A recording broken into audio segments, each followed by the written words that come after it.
This is Revathi. Welcome back to అందమైన కథల పొదిరిల్లు. ప్రియమైన రాక్షసి ఎపిసోడ్ నంబర్ 32. అమ్మ కొడుకు పనిష్మెంట్స్కి బలి అవుతున్న ఆనంది. కథలకు వెళ్ళబోయే ముందు దయచేసి వీడియోకి ఒక లైక్ ఇవ్వండి, అలాగే హైప్ ఇచ్చి వీడియోని సపోర్ట్ చేయండి. ఇలాంటి ఇంట్రెస్టింగ్ స్టోరీస్ కోసం మన 2 ఛానల్స్ని సబ్స్క్రైబ్ చేసుకోండి. నువ్వు ఏ చిన్న తప్పు చేసినా ఇక్కడ పనిష్మెంట్ ఉంటుంది. ఆఫీస్కి లేటుగా వచ్చినందుకు 10 గుంజీలు తీయి అని అంటాడు అశ్విన్. గుంజీలు అనగానే ఒక్క రకంగా చూస్తూ, ఏంటి గుంజీలు తీయాలా? ఇదేమైనా స్కూలా అని అడుగుతుంది ఆశ్చర్యపోతూ. ఇది నరకమని నువ్వే చెప్పావు కదా, మరి దుష్టులకి యముడు శిక్ష వేస్తాడు కదా, అందుకే నీకు కూడా ఈ శిక్ష అని అంటాడు. నువ్వు యముడివే కానీ నేను దుష్టురాల్ని కాదు. అసలు ఇది చాలా అన్యాయం. నేను స్కూల్కి వెళ్ళే టైంలోనే ఎప్పుడు గుంజీలు తీయలేదు, ఇప్పుడు ఎందుకు తీయాలి అని అడుగుతుంది. ఏంటి అంటూ తనని మళ్ళీ గోడకి బంధించి దగ్గరికి వస్తాడు.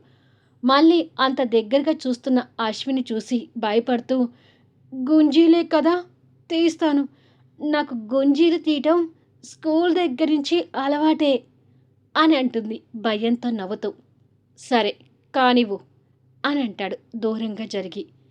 ఆనంది ఇక తప్పక కష్టంగా చెవులు పట్టుకొని అంతే కష్టంతో గుంజీలు తీస్తూ, రాక్షసుడు నాకెక్కడ తగిలాడో, ఫస్ట్ రోజే ఇలా చంపక తింటున్నాడు, ఇక ముందు ముందు ఎలా ఉంటుందో, అయ్యో దేవుడా, నా బతుకుని ఈ నరకాసుడి దగ్గర రాసావేంటి స్వామి అని తిట్టుకుంటూ గుంజీలు తీస్తుంటే అశ్విన్ వెళ్ళి చైర్లో కూర్చొని ఫైల్స్ చూస్తుంటాడు.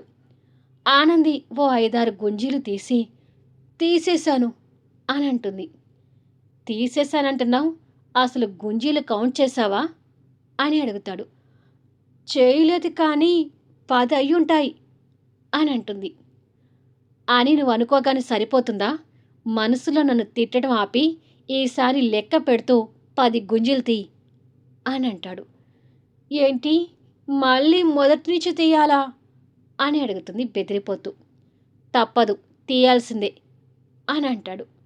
ఆనంది అదే ఏడుపుతో మళ్ళీ గుంజీలు స్టార్ట్ చేసి ఈసారి అశ్విన్ని తిట్టకుండా బుద్ధిగా నెంబర్లు బయటికి కౌంట్ చేసి చెప్తుంటుంది. ఇక బయట ఉన్న దీపక్ చేస్తున్న వర్క్ ఆపి టెన్షన్ పడుతూ, లోపల ఆనంది పరిస్థితి ఏంటో ఏమో, మా బాస్ ముందు ఈ అమాయకురాలు ఎలా తట్టుకుంటుంది? అనవసరంగా వచ్చి ఇక్కడ ఇరుక్కున్నావు ఆనంది, నేను ఇక్కడి నుంచి బయటికి పంపించే మార్గం కూడా దాదాపు ఉండకపోవచ్చు అని ఆనంది గురించి బాధపడుతూ ఉంటాడు.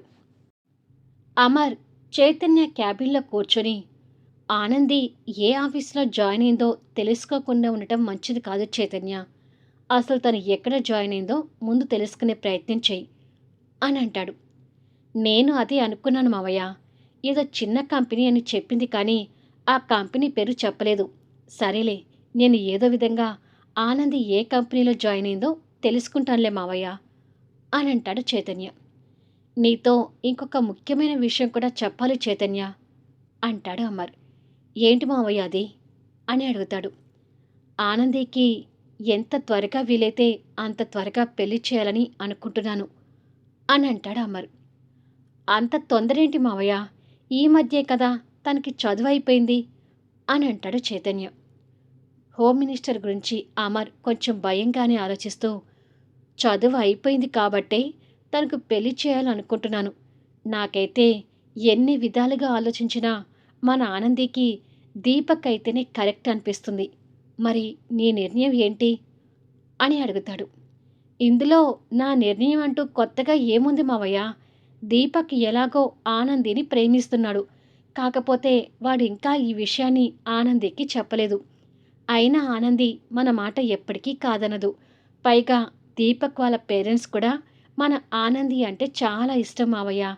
ఆనందికి దీపక్ని భర్తగా తీసుకొస్తానంటే నాకు ఎలాంటి అభ్యంతరము లేదు అని అంటాడు చైతన్య.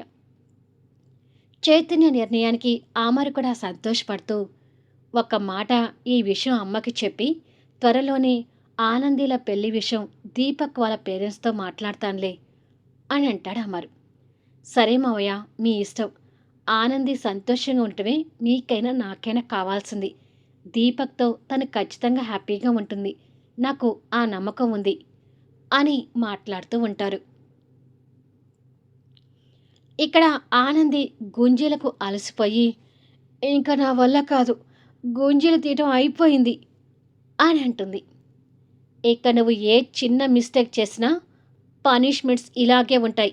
ఇంతకీ నువ్వు ఇక్కడ జాయిన్ అయినట్టు మీ మావయ్యకి మీ అన్నయ్యకి తెలుసా అని అడుగుతాడు.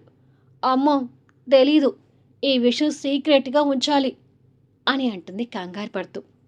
సీక్రెట్గా ఉంచితే నాకు ఒరిగేదేముంది? నువ్వు ఇక్కడ జాయిన్ అయినట్టుగా మీ మావయ్యకి మీ అన్నయ్యకి ఖచ్చితంగా తెలియాలి. నువ్వు ఈ ఆఫీస్కి వచ్చి గుంజీలు తీసినట్టుగా కూడా వాళ్ళకు తెలియాలి అని మనసులో అనుకొని, చూడు, నువ్వు నా ఒక్కడికే పిఏ కాదు, మా అమ్మకి కూడా నువ్వు పిఏగా చేస్తున్నావు. సో నా దగ్గర ఏదైనా తప్పు జరిగితే ఏమో కానీ మా అమ్మ దగ్గర తప్పు జరిగితే మాత్రం నిన్ను అస్సలు క్షమించదు అని అంటాడు. ఇది ఇంకా అన్యాయం. ఒక్క ఉద్యోగాన్ని ఇద్దరి దగ్గర ఎలా చేస్తారు అని అడుగుతుంది ఆనంది. ఎలా చేస్తారో నువ్వే మాకు చెప్పాలి. కాసేపట్లో మా అమ్మ వస్తుంది. తను రాగానే వెళ్ళి రిసీవ్ చేసుకో. నేను చెప్పిన మాట వినలేదనుకో, గంట సేపు గోడ కుర్చీ వేయిస్తాను, జాగ్రత్త అని అంటాడు. ఈ పనిష్మెంట్తో చంపుతున్నాడు యముడు అని తిట్టుకుంటుంది. తన ముందున్న ఫైల్స్ తీసి ఆనంది ముందుకు జరిపి, ఈ ఫైల్స్ ఎలా పూర్తి చేయాలో దీపక్ ట్రైనింగ్ ఇస్తాడు, వెళ్ళి నేర్చుకోపో అని అంటాడు. అమ్మయ్య, దీపక్ దగ్గర అంటే పర్వాలేదు అని అనుకొని ఫైల్స్ చేతిలో పట్టుకొని, ముందు ఈ క్యాబిన్ నుంచి, ఈ యముడు నుంచి బయటపడాలి అని అనుకొని తక్షణమే ఆ ఫైల్స్ తీసుకుని ఆ క్యాబిన్ నుంచి బయటపడి ప్రశాంతంగా ఊపిరి పీల్చుకుంటుంది. క్యాబిన్ బయటికి వచ్చిన తనని దీపక్తో సహా అందరూ చూస్తుంటారు. కానీ లోపల తను పడిన ఇబ్బంది ఎవరికీ తెలియకూడదు అనుకొని పైకి పళ్ళు వికిలిస్తూ మళ్ళీ ఫోజులు కొడుతూ, కాదు, ఈసారి ఫోజులు నటిస్తూ ఉంటుంది. కానీ లోపల తను ఎంత స్ట్రగుల్ పడ్డది అనేది తన మొహానికి పట్టిన చెమటల ద్వారా అందరికీ తెలుస్తుంటుంది. రిసెప్షనిస్టులు కూడా తన్ని ఆశ్చర్యంగా చూసి పైకి నవ్వుతుంది, కానీ లోపల తనకు తడిసిపోయిందని బాగా అర్థమవుతుంది కదా అని అనుకొని నవ్వుకుంటూ ఉంటారు. ఆ మాటలు దీపక్కి వినపడి వాళ్ళ వైపు కోపంగా చూస్తుంటాడు. దాంతో వాళ్ళు సైలెంట్ అయిపోతారు. దీపక్ ఈసారి సీసీ ఫుటేజ్ ఉన్నా కూడా పట్టించుకోకుండా కాస్త ధైర్యం చేసి తన దగ్గరికి వచ్చి తన చెయ్యి పట్టుకొని బయటికి తీసుకెళ్తుంటాడు. లోపల ఉన్న యముడు అదంతా మానిటర్లో గమనిస్తూనే ఉంటాడు. సీసీ ఫుటేజ్ లేని ప్రాంతానికి ఆనందిని తీసుకొచ్చి, బాస్ ఏమన్నాడు ఆనంది, నిన్నేమైనా కష్టపెట్టాడా అని అడుగుతాడు. అశ్విన్ తనని కనిపెట్టుకుంటూనే వచ్చి వారిని చూస్తూ గోడకు ఆనుకొని ఓ స్టైల్లో చేతులు కట్టుకొని నిలబడి దీపక్ అడిగిన ప్రశ్నకి ఏం సమాధానం చెప్తుందా అని చూస్తుంటాడు.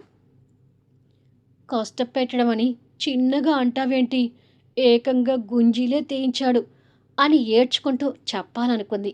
కానీ ఆ ఏడుపుని కంట్రోల్ చేసుకుంటూ పైకి ఎప్పటిలా నవ్వు నటిస్తూ, అబ్బే, నన్నెందుకు కష్టపెడతాడు, నేనంటేనే మీ బాస్కి హడల్, నన్ను కష్టపెట్టే దమ్ము ధైర్యం ఆయనకి ఎక్కడున్నాయి, నేను లోపలికి వెళ్ళగానే నన్ను సాదరంగా ఆహ్వానించి కుర్చీలో కూర్చోబెట్టి, ఏం తీసుకుంటావా ఆనంది, టీ, కాఫీ, జ్యూస్ అంటూ మర్యాదలు చేశాడు అని గొప్పగా చెప్తుంది. తన సమాధానానికి అశ్విన్ కళ్ళు పెద్దవి చేసి, ఇంతగా పనిష్మెంట్ ఇచ్చినా దీనికి బుద్ధి రాలేదు అని అనుకుంటాడు. దీపక్ తన మాటలు నమ్మలేక ఇలా చెప్తుందేంటి అని అనుకుంటాడు.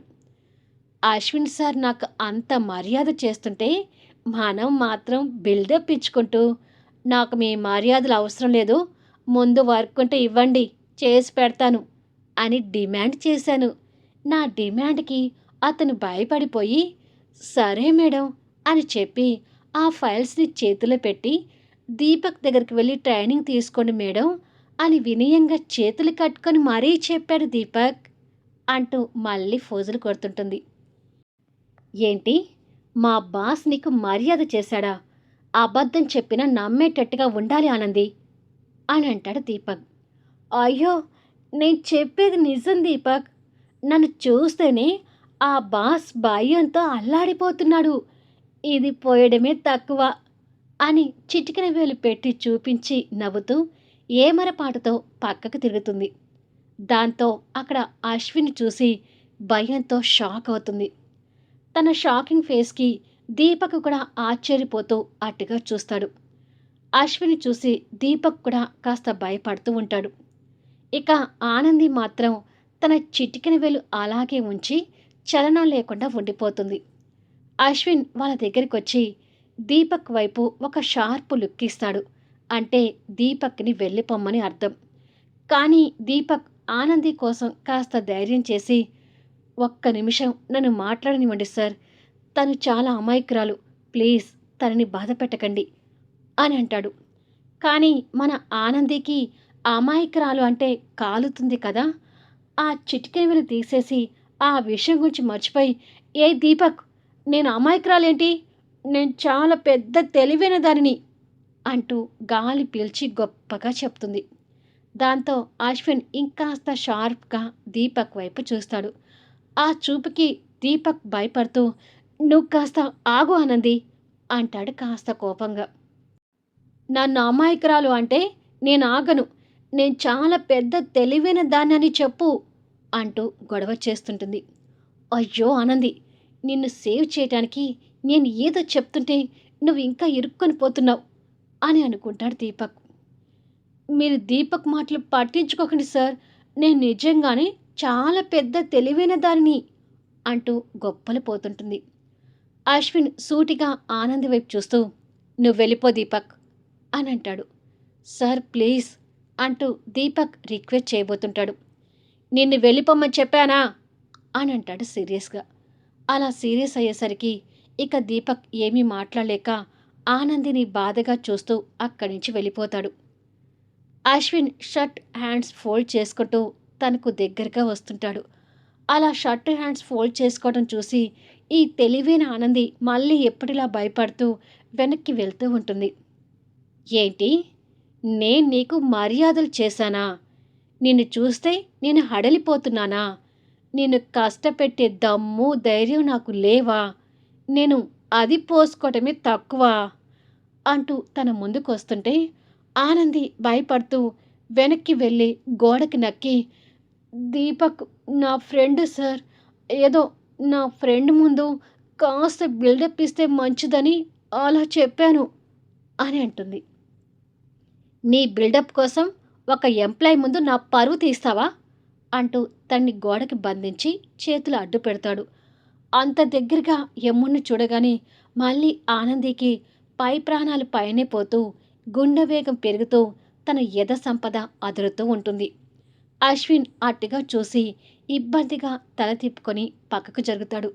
దాంతో ఆనంది కాస్త ఊపిరి పీల్చుకుంటూ, మీరు పర్మిషన్ ఇస్తే నేను ఇక్కడి నుంచి వెళ్ళిపోతాను సార్ అని అంటుంది. ఎక్కడికి వెళ్తావు అని అడుగుతాడు బేస్ వాయిస్తో. భయంగా చిటికెన వేలు చూపించి, దీనికి అని అంటుంది. ఇప్పుడు అర్థమైందా ఎవరికి పోయిస్తున్నారో అని అంటాడు. బాగా అర్థమైంది అని అంటుంది భయంగా తల ఊపుతూ. ఇంకొకసారి ఇలా ఫోజులు బిల్డప్లు కొట్టినట్టు తెలిసిందో అని అంటాడు. చచ్చిన ఫోజులు బిల్డప్లు కొట్టను సార్, ప్లీజ్ నన్ను వెళ్ళనివ్వండి అని అంటుంది. సరే వెళ్ళు అని అంటాడు. మరుక్షణమే పరిగెత్తుకుంటూ వెళ్తుంది. ఈ తింగ దానికి వేషాలు బాగానే ఎక్కువ అని తిట్టుకుంటాడు. కాసేపటికి నందిత ఆఫీస్కి చేరుకుందని ఆనందికి తెలుస్తుంది. నందిత వచ్చిన అర్ధగంటకి ఆనంది క్యాబిన్లోకి వెళ్ళి, ఎక్స్క్యూజ్ మీ మేడం అని అంటుంది. ఆల్రెడీ ఆనంది పిఏగా వస్తుందని నందితకు తెలుసు కాబట్టి ఎలాంటి ఆశ్చర్యం లేకుండా తన వైపు చూసి దగ్గరికి రమ్మన్నట్టుగా ఒక లుక్ ఇస్తుంది. ఈ బొమ్మన్న నన్ను కాస్త కరుణిస్తే బాగుండు, అని అనుకొని దగ్గరికి వెళ్ళి చేతులు కట్టుకొని బుద్ధిగా నిలబడుతుంది. నేను ఆఫీస్కొచ్చి ఎంతసేపు అవుతుంది అని అడుగుతుంది నందిత. టైం చూడలేదు మేడం అని అంటుంది వినయంగా. అయితే రేపటి నుంచి నేను వచ్చిన టైం చూసి నీకు చెప్పినాకే క్యాబిన్లోకి వస్తానులే అని అంటుంది. సరే మేడం, అలాగే చేయండి అని అంటుంది. ఆ తింగరి దాని సమాధానానికి నందితకి కాల్తో, ఇలా పెంచాడేంటే మీ మావయ్య నిన్ను అని అమర్ని మనసులో తిట్టుకొని, చూడు, నేను క్యాబిన్లోకి వచ్చిన క్షణమే నువ్వు కూడా క్యాబిన్లోకి రావాలి. నేను క్యాబిన్లోకి వచ్చిన అర్ధగంట తర్వాత నువ్వు వచ్చావు కాబట్టి ఈరోజు ఈవినింగ్ స్టాఫ్ అందరూ వెళ్ళిపోయినాక గంట తర్వాత నువ్వు ఇంటికి వెళ్ళాలి అని అత్తగారు పనిష్మెంట్ ఇస్తుంది. దేవుడా, ఈ అమ్మ కొడుకు నాకు పనిష్మెంట్లు ఇవ్వడానికి ఉన్నారట్టుంది అని ఏడుపు మొహం పెట్టుకుంటుంది ఆనంది. నందిత తన ముందున్న ఫైల్స్ తీసి తనకిచ్చి, మామూలుగా ఈ ఫైల్స్ కంప్లీట్ చేయడానికి ఒక్కరోజు పడుతుంది, కానీ నువ్వు నన్ను తొందరగా వచ్చి రిసీవ్ చేసుకోలేదు కాబట్టి సాయంత్రం నువ్వు వెళ్ళేటప్పటికి ఈ ఫైల్స్ కంప్లీట్ చేసి నా టేబుల్ మీద పెట్టి వెళ్ళు. లేదనుకో 4 రోజులు పట్టే వర్క్ని ఒక్క రోజులో చేయించే పనిష్మెంట్ ఇస్తాను అని అంటుంది. వామ్మో, ఈ బొమ్మ ఇంకా ముదురులాగా ఉంది. ఈ బొమ్మ కన్నా ఆ యమ కాస్త బెటర్ అని అనుకుంది. మళ్ళీ నెక్స్ట్ వీడియోలో కలుద్దాం. కథ నచ్చితే దయచేసి లైక్ చేయండి, హైప్ ఇవ్వండి, మీ అమూల్యమైన కామెంట్స్ షేర్ చేయండి. Thank you for listening.